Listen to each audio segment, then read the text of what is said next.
Welcome to Heartbreak Chronicles. Early morning sunlight pours into the spacious living room through the floor-to-ceiling windows, coloring the beige carpet with a layer of gold. At the table, Mark was quickly skimming through the architectural drawings on his tablet, occasionally spearing a piece of omelette with his fork and bringing it to his mouth. His wife, Emily, came out of the kitchen with a freshly brewed cup of coffee and gently placed it in his hand. "Careful, it's hot." Emily's voice was gentle and sweet.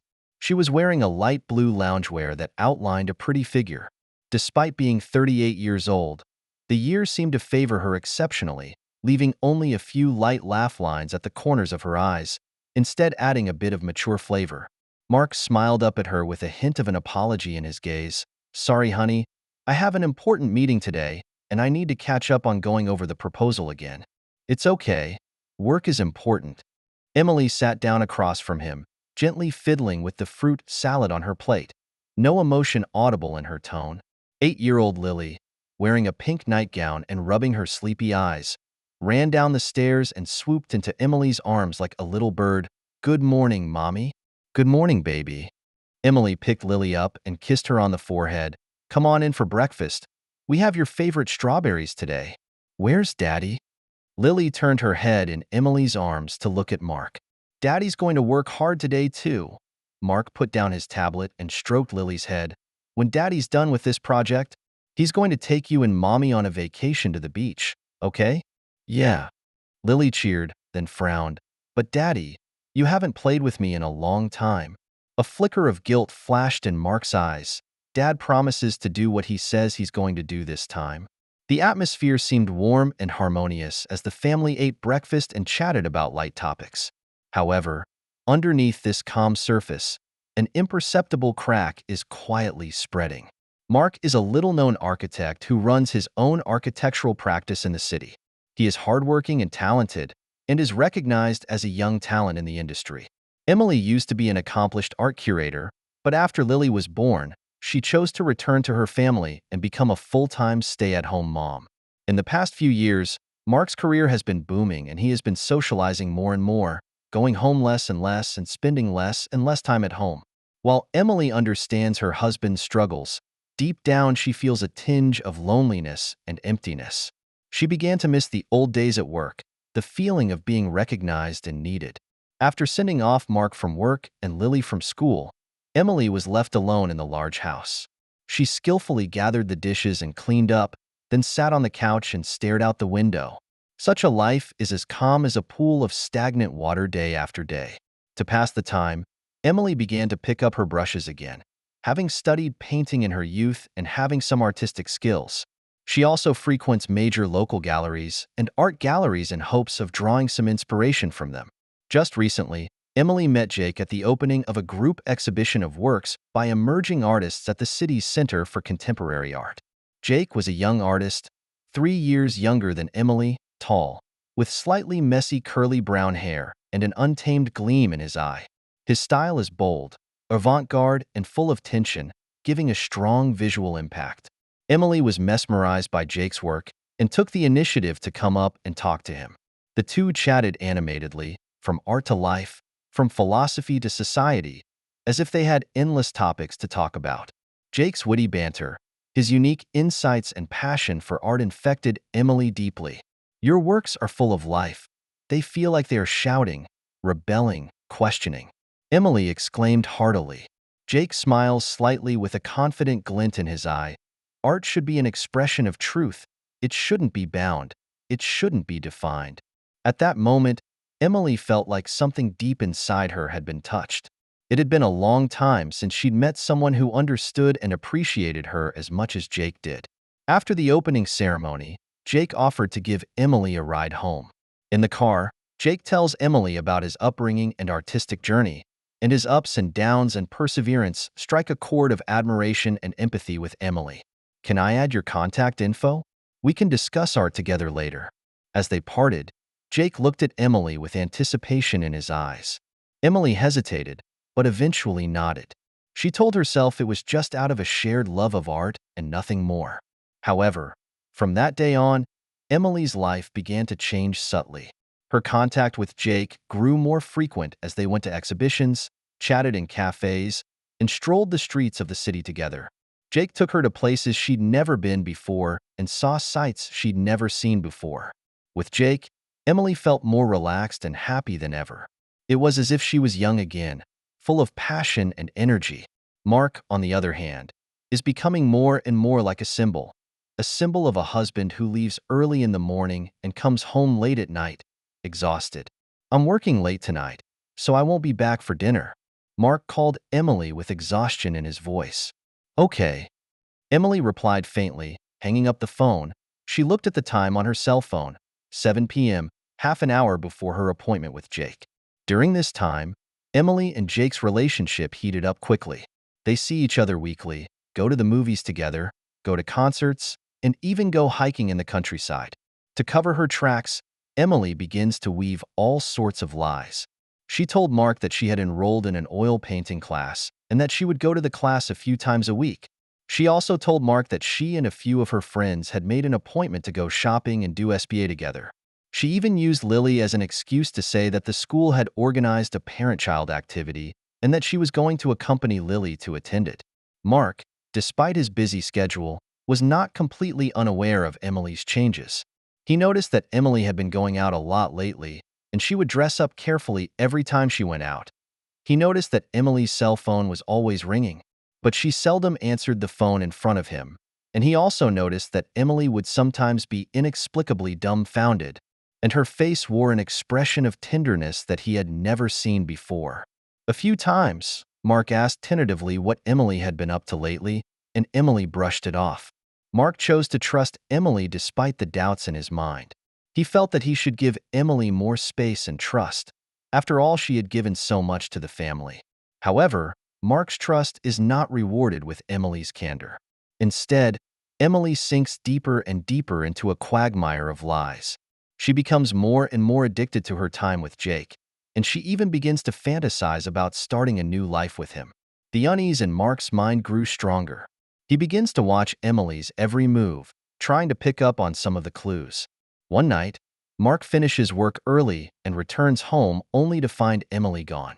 He calls Emily, who says she's still in her oil painting class and won't be back until later. Feeling a wave of inexplicable irritation, Mark drove to the neighborhood where Emily had said the oil painting class was located, only to find that the oil painting training facility there had long since closed. Mark's heart sank to the bottom. He realizes that Emily must be hiding something from him, and that it may be more serious than he thinks. Over the next few days, Mark begins to secretly investigate Emily. He checks Emily's cell phone when she's not looking and discovers that she's in very frequent contact with a man named Jake, with call logs and text messages full of ambiguity. He also noticed several additional purchases on Emily's credit card statements at hotels and restaurants, all of which highly overlapped with Jake's activity trajectory. Mark also asked around about Jake through his friends in the art world. He learns that Jake is a controversial artist whose work has some market value, but who is not well regarded, and who is said to toy with women's feelings and have a propensity for substance abuse. This information shocked and angered Mark. He couldn't believe that his beloved wife would have an affair with a man like that. He was even more unable to accept that he had been kept in the dark for so long. That night, Emily tells Mark that she is going to a friend's birthday party and may not be back until late. Mark didn't say anything, just nodded silently. After Emily went out the door, Mark followed quietly. He follows Emily all the way to a motel in the suburbs, based on clues from his earlier investigation. Mark's heart was beating faster and faster, and he had a strong sense of foreboding. He parked his car and hid in a hidden corner, watching Emily's every move. It wasn't long before Mark saw Emily walk into a room at the motel. A few minutes later, Jake also appeared in front of the motel. He looked around for a moment and then quickly dashed into the same room. Mark felt a wave of vertigo, and he could barely contain himself. He forced himself to calm down, then dialed the police. "There may be illegal activity going on here, Mark said in a lowered voice, his hands shaking slightly. About half an hour later, police cars roared up. The police stormed the room and took Emily and Jake under control. It turns out that Jake, seeking a thrill, induces Emily to try a new type of contraband and cajoles her that it must be used in a special way to obtain pleasure. causing Emily to experience severe physical discomfort that nearly kills her. Emily was already in the emergency room when Mark arrived at the hospital. The surgeon stopped him and said with a grimace, "You'll have to wait until we remove what's inside her." Mark felt a spinning in the sky, and he could barely stand still. He couldn't imagine what Emily was going through, and he couldn't even begin to accept that he'd personally put her in this situation. "I have to get in there and see her." Mark's emotions flared, and he recklessly pushed the doctor out of the way and rushed into the emergency room. He rushed into the emergency room despite the doctor. He saw Emily lying pale in the hospital bed, her body full of various tubes, her eyes empty and confused, completely devoid of her old glamour. What shocked and angered Mark even more was the fact that Emily's body and sheets bore marks that didn't belong to him, as well as supplies that didn't belong to them. At that moment, Mark felt his world completely fall apart. He couldn't use words to describe what he felt inside. Anger, pain, despair, self-blame, all kinds of emotions intertwined, almost drowning him.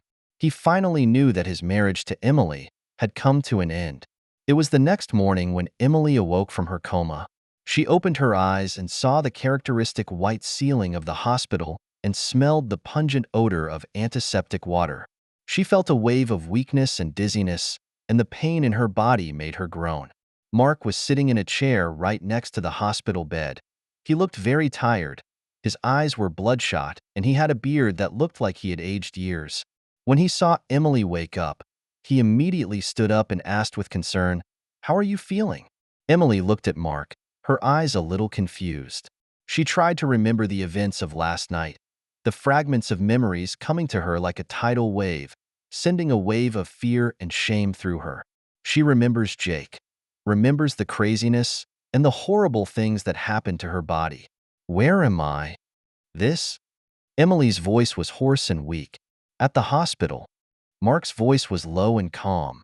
"You had an accident last night?" Emily lowered her head, not daring to look Mark in the eye. She knew she had done something wrong, and she didn't know how to face Mark, much less herself. "Why?" Emily's voice took on a sobbing tone. "Why is this happening?" Mark sighed deeply. He knew Emily would face this sooner or later. He just didn't think it would be this soon. "Want to know what happened, right?" He took his own cell phone out of his pocket, opened the album, and handed it to Emily. On the screen of the cell phone was an unflattering photo. In the photos, Emily and Jake are naked and entwined, doing all sorts of crazy maneuvers. Emily's face wore a mesmerized and indulgent expression, one that was unfamiliar to Mark as he had never seen it before. Emily's face instantly turned pale as she snatched up her cell phone and slammed it to the ground as hard as she could. "No, it's not me. It's not me," she screamed, emotionally trying to pull the four out of her body. Mark hurriedly pressed Emily's hand to stop her frantic behavior. "Emily, calm down. You need to rest now. Why are you showing me this?" Emily questioned in tears and agony. "Did you already know? Have you been spying on me?" "I wasn't spying on you." Mark's voice was full of exhaustion and helplessness. "I just didn't feel comfortable with you. I just want to know why you're like this." Mark told Emily exactly what he had suspected all this time, what he had investigated, and what had happened last night. He didn't hide any details, including the fact that he called the police. Emily listened quietly as the tears kept flowing. She didn't argue. She didn't deny it. She just suffered through it all in silence. She knew that it was all of her own making and she had to pay for it. "So you knew from the beginning, and yet you let me?" Anyway, Emily's voice choked, and she shuddered to think what pain and despair Mark was feeling. "I know it's hard to accept, but I have to let you know the truth. Emily, it's over between us." Mark's voice was calm, but every word was like a sharp knife, piercing Emily's heart viciously. "I know I've wronged you and this family, but, Mark, please give me another chance, okay?" Emily pleaded, as she tried to grab Mark's hand, only to have Mark mercilessly dodge it. "Chance? How many times have I given you chances? But you, Emily, you're such a disappointment to me." Mark's eyes were filled with disappointment and pain. "From the moment you chose to betray me, we couldn't go back. I know it's my fault that I ignored your feelings during this time and that I put all my energy into my work. But that's no reason for you to betray me." Mark's voice began to tremble. "I thought we would go on forever. I thought we would grow old together. I thought we were the people who trusted each other the most." Emily covered her face and sobbed. She knew that Mark was telling the truth. She had also loved Mark and the family dearly. But the humdrum of day-to-day life is suffocating her, and she longs for passion, for attention, for a different kind of life. And Jake comes along to fulfill her deepest desires. "I know there's no point in me saying anything now, but, Mark, please believe me, I never meant to hurt you. I just had a moment of confusion." Emily cried. "A moment of confusion?" "Emily, it wasn't a moment of confusion. It was a choice. You chose to betray. You chose to hurt. You chose to destroy everything we had." Mark's voice turned cold. "Have you ever thought about Lily? She's only 8 years old. She needs a whole family, a mom who loves her. But what about you? Where did you put her for your own selfish desires?" At the mention of Lily, Emily's heart hurt like pins and needles. She loves Lily. She loves Lily the most in the world. However, she destroyed the family with her own hands and made Lily lose the happiness that was hers. "I'll leave. I'll get out of your lives. I won't bother you anymore," Emily said desperately. "But please, let me see Lily. Let me talk to her, okay? I'll tell Lily you're traveling, and it's going to take a long time to get back. When she's a little older, I'll tell her the truth." Mark's voice didn't have a trace of emotion. "As for you, don't ever show your face to us again. It's the last thing I can do for you. Mark, you can't do this to me. You can't take away my right to see Lily." Emily shouted excitedly. "This is the punishment you deserve, Emily. You betrayed our marriage, you betrayed our family, and you must pay for it." Mark finished and turned to leave the hospital room. Emily collapsed on the hospital bed and let out a sob. She knew that she had completely lost Mark, lost Lily, lost the family, and lost herself. Emily spent the next few days in the hospital getting treatment. She tried to contact Jake, but Jake's phone was never reachable. She then realizes that Jake was probably just playing around from the beginning and that he didn't have her in mind at all. She felt a deep pang of sadness and despair. A few days later, Emily was discharged from the hospital. Instead of going home, she checked into a hotel alone. She didn't know where she was supposed to go or what she was supposed to do, and she felt like an orphan abandoned by the world. In the meantime, Mark has started working on the divorce. He told both families about Emily's cheating. Shocked and disappointed, the family has condemned Emily's behavior and expressed support for Mark's decision. Mark's parents offer to help take care of Lily so that Mark can handle the divorce with peace of mind. Lily is young but vaguely aware of the changes between her parents. She became silent and often hid alone in her room and stared. Faced with his daughter's confusion and insecurity, Mark's heart ached as if cut by a knife. He tries to stay as calm as he can in front of Lily, but he knows that the incident has already hurt Lily and that it may stay with her for the rest of her life. After speaking with his attorney, Mark decided to end the painful marriage as soon as possible. He filed a petition for divorce with the court and asked for custody of Lily. A month later, the court heard the divorce case. Because Mark had solid evidence of Emily's infidelity and Emily confessed to it, the court finally decided to divorce the two, with custody of Lily going to Mark. In court, Emily sees Mark and Lily again. She tried to apologize to them, tried to explain her behavior, but Mark never gave her any response.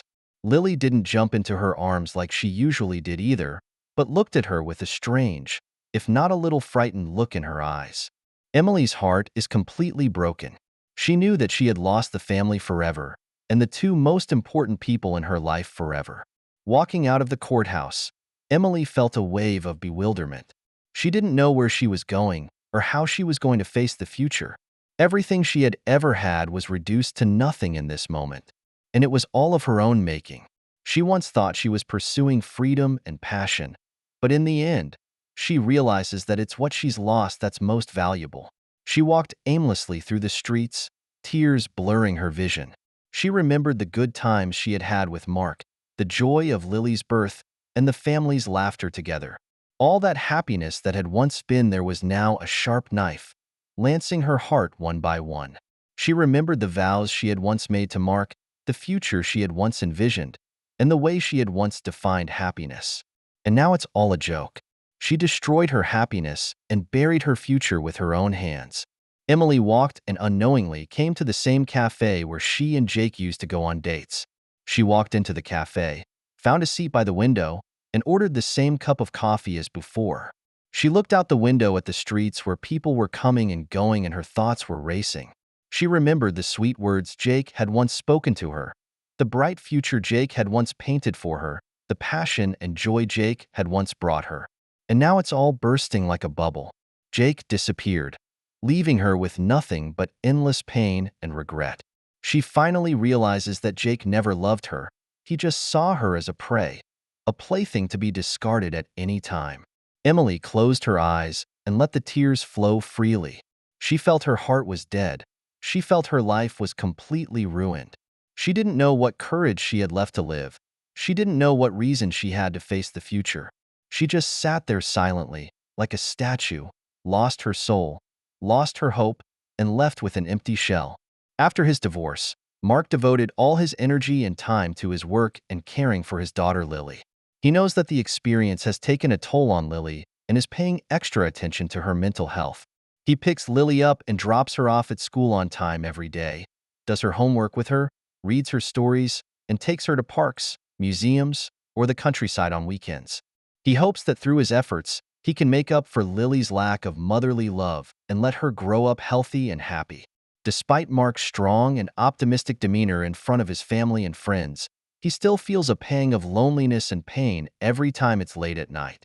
He would often think of the moments he had spent with Emily, the laughter they had had, and the bright visions they had for the future. He knew he would have a hard time believing in love again. In order to get out of this shadow as quickly as possible, Mark decided to expand his architectural practice into new areas. He started to work on large-scale commercial projects and gradually made a name for himself in the industry by virtue of his excellent design and good reputation. In the process, Mark met a woman named Lisa, a reporter for one of the city's leading media outlets, who covers and publicizes the city's cultural programs. After a few encounters, Mark found Lisa to be an independent, confident, and thoughtful woman with a unique perspective on art and a passion for life. Lisa was also attracted to Mark's talent and charm, and the two became fast friends. Though Lisa admires Mark, she doesn't realize the hidden plan of revenge that Mark has in mind. Meanwhile, Mark begins his revenge plan against Jake and Emily. He knew that the law alone would not be enough to quell the anger within him, and he would make these two men pay an even more painful price. Through his previous investigations, Mark has hard evidence of Jake's fraud under the guise of art, as well as evidence of Emily's involvement while she was a curator. He knew that these two cared most about their reputation and status, and he was going to make them lose it all. Mark utilized his contacts and resources in the industry and began to lay out his plans in secret. He first contacted several influential friends in the art world and revealed to them what Jake and Emily had done. Shocked and outraged by Jake and Emily's hypocrisy and deception, these people have offered to help Mark expose these two for what they are. Mark then finds a private investigator he has helped before and commissions him to gather further dark information about Jake and Emily and begins to anonymously break the story on major media outlets and social media platforms. He released the unsavory photos and videos, as well as evidence of Jake and Emily's illegal activities, to the public. To make his revenge more calculated, Mark doesn't reveal everything right away, but secretly plots a bigger trap. He pretends to work with Jake, falsely claiming that he can help him with a new art project in another city and promising him financial support. Jake was so excited about this sudden opportunity that he didn't even realize there was a huge trap hidden behind it. He begins to follow Mark's instructions for preparation and pulls Emily in with him. He felt that after a period of silence, it was time to make a comeback. Emily is disturbed by Jake's behavior and doesn't want to be involved in any more of this illegal stuff, but she's so afraid of losing Jake that she reluctantly agrees. Mark also utilized Emily's past connections in the art world to begin promoting and building momentum for Jake's new project. He even connected Jake with some well-known art critics and curators to write critical essays on Jake's work. Everything is going according to Mark's plan. He was like a patient hunter, quietly waiting for his prey to fall into the trap. He knew that when Jake and Emily were completely out of use, that was when he would close the net. In the course of the plan, Mark once again uses his connections and influence to plan a grand art exhibition, ostensibly to showcase Jake's talent, but in fact to catch him and Emily in the act. He began distributing invitations to celebrities and media from all walks of life to come to this exhibition. He even contacted the local police and provided them with evidence of Jake and Emily's illegal activities and wanted them to take action on the opening day of the exhibition. With everything in place, Mark's plan for revenge enters its final countdown. He's watching Jake and Emily every day, waiting for the perfect moment. This carefully curated art exhibition takes place in a prime location in the heart of the city. On the opening day of the exhibition, celebrities from all walks of life, media reporters, and art lovers gathered in a lively atmosphere. Jake and Emily are also in full costume, with smug and false smiles on their faces, oblivious to the approaching danger. Mark, as the man behind the scenes, was not present at the exhibition, but in a hidden corner, coldly watching it all. He watched Jake and Emily's every move through his remote monitoring device, waiting for the best time to close the net. About halfway through the exhibit, the people Mark had arranged for started moving. They made a shocking video of Jake and Emily's blackmail and the evidence of their illegal activities and looped it on a big screen at the exhibition. These videos immediately caused a furor on the scene when they were aired. People were talking, questioning, accusing. Jake and Emily's faces instantly turned pale as they realized with horror that they had been targeted. Meanwhile, the media reporters Mark had arranged for were on the move. They released their long-prepared press releases to all major media platforms, bringing Jake and Emily's scandal to light once and for all. The front pages of all the major media outlets are dominated by Jake and Emily's scandal, and their names instantly become street rats for all to see. They were disgraced, condemned, and reviled by the community. They lost all their reputation and status and the possibility of gaining a foothold in the industry. To add to Jake and Emily's despair, the police show up at the exhibit with them. They arrested Jake and Emily on suspicion of fraud and several other charges. During police interrogation, Jake and Emily confess to their crimes. They will face severe punishment under the law and pay a terrible price for what they have done. Thus, Mark's plan for revenge is complete. He watched Jake and Emily being taken away by the police with a cold smile on his face. He knew that these two men would pay the price they deserved for their betrayal and greed, and their lives would be completely ruined. Although he has accomplished his revenge, Mark's heart doesn't feel relaxed or happy. He knows that revenge won't really allow him to let go of his past or make up for the damage Emily has done to him. In the days ahead, he will continue to focus on his work and his daughter Lily. He wants to use his efforts to create a bright future for Lily so that she can grow up healthy and happy in a loving environment. He will also try to find his own happiness, but he knows that it may take a long time before he can believe in love again. He would never forget the experience, which would become the most profound lesson of his life. That's the end of today's story. For more captivating tales, hit subscribe and never miss an episode.